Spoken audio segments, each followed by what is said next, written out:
जय श्री राम, जय हनुमान। दोस्तों आज की इस वीडियो में हम बात करेंगे क्या हनुमान चालीसा पढ़कर या पढ़ने से पहले यौन संबंध स्थापित कर सकते हैं या नहीं। दोस्तों इस बात को जानना बेहद जरूरी है क्योंकि अधिकतर जो है हनुमान भक्त वो गृहस्थ जीवन व्यतीत करते हैं और हनुमान जी की चालीसा भक्ति भी करते हैं, तो उन्हें इस बात को जानना बेहद जरूरी है।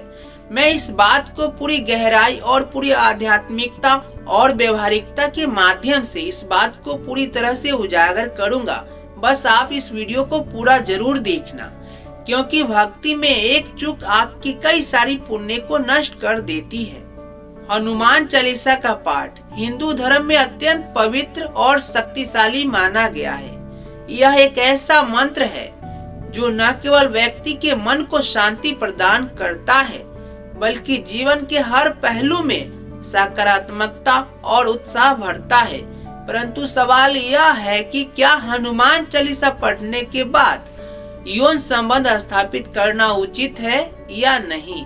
इस प्रश्न का उत्तर नैतिकता और व्यक्तिगत दृष्टिकोणों पर आधारित है।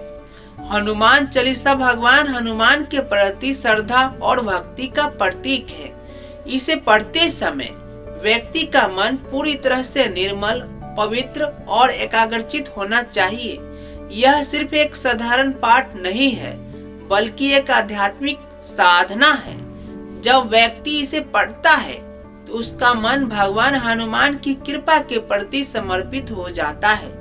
इस स्थिति में यदि व्यक्ति हनुमान चालीसा पढ़ने के तुरंत बाद भौतिक सुखों की ओर झुके तो यह उसकी भक्ति और श्रद्धा के प्रति अनादर दर्शा सकता है। यौन संबंध मानव जीवन का स्वाभाविक और आवश्यक हिस्सा है।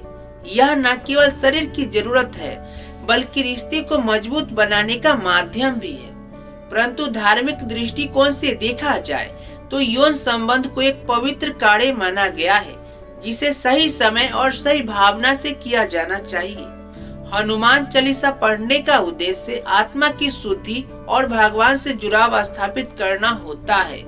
यह मन और आत्मा को एक ऊंचे आध्यात्मिक स्तर पर ले जाने का माध्यम है। यदि इस पवित्र क्रिया के तुरंत बाद कोई भौतिक सुखों की ओर आकर्षित होता है तो यह उसके आध्यात्मिक प्रयासों को कमजोर कर सकता है। कुछ लोग यह मानते हैं कि हनुमान चालीसा पढ़ने के बाद यौन संबंध स्थापित करना अनुचित है क्योंकि यह भक्त की मानसिक स्थिति को भौतिकता की ओर मोड़ देता है।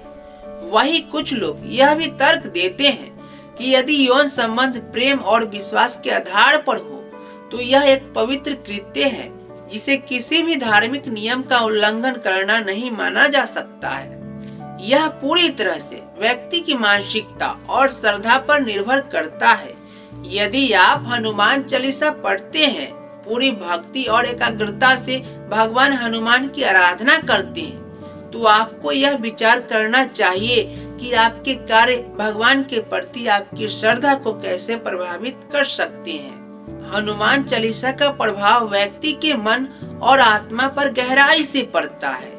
यह न केवल नकारात्मक ऊर्जा को दूर करता है बल्कि सकारात्मक ऊर्जा का संचार भी करता है। इसलिए इसे पढ़ने के बाद व्यक्ति को अपनी भावनाओं और विचारों पर ध्यान केंद्रित करना चाहिए। यदि आप इस स्थिति में हैं जहां आप यह निर्णय नहीं ले पा रहे हैं कि हनुमान चालीसा के तुरंत बाद यौन संबंध बनाना उचित है या नहीं, तो सबसे पहले अपने मन की शुद्धि पर ध्यान दें। यदि आपका मन शांत और स्थिर है और आप अपने कार्यों के प्रति जिम्मेदार हैं, तो आप स्वयं ही सही निर्णय ले सकते हैं। अंततः यह निर्णय पूरी तरह से व्यक्तिगत है।